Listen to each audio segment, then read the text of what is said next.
அதுக்கு தான் எழுதி வைக்க சொல்கிறாரு. அதுக்கு தான் எழுதி வைக்க சொல்கிறார். தரிசனம் உள்ளே போகணும். எத்தனை பேர் விசுவாசிக்கிறீங்க? அந்த விருப்பம் உனக்குள்ளே வரணும். ஆபிரகாம் எங்கே பார்த்தாலும் பிள்ளைகளா தெரியுது. மணல் பாரி இத்தனை பிள்ளைங்களா எனக்கா?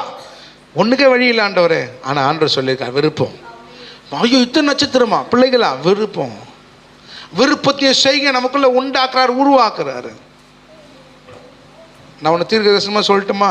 பெரிய எழுப்புதலுக்கு நம்ம கொண்டு போகிறது தான் இப்போ 40 நாள் ட்ரெயின் பண்ணுறேன். அந்த உருவாக்குறாரு உள்ள. இது கொஞ்சம் காமிக்கிறேன். அல்ல சொல்லுங்க. நான் தான் சொல்லிட்டேன், இனிமேல் தூக்குறது சோர்த்துன்றதுலாம் யோசிக்கவே கூடாது. கிளம்பி வேணா சட்டுன்னு கிளம்பி வரணும். போகலாமானா போனோம்.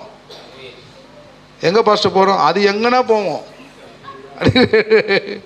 அலையில சொல்லுவோமா? அப்போ அந்த அந்த தரிசனம் உள்ளே போகணும். எத்தனை பேருக்கு அது உள்ளே போகணும்? இல்லையா? நம்ம விருப்பம் அப்படி இருக்கணும். ஒரு பெரிய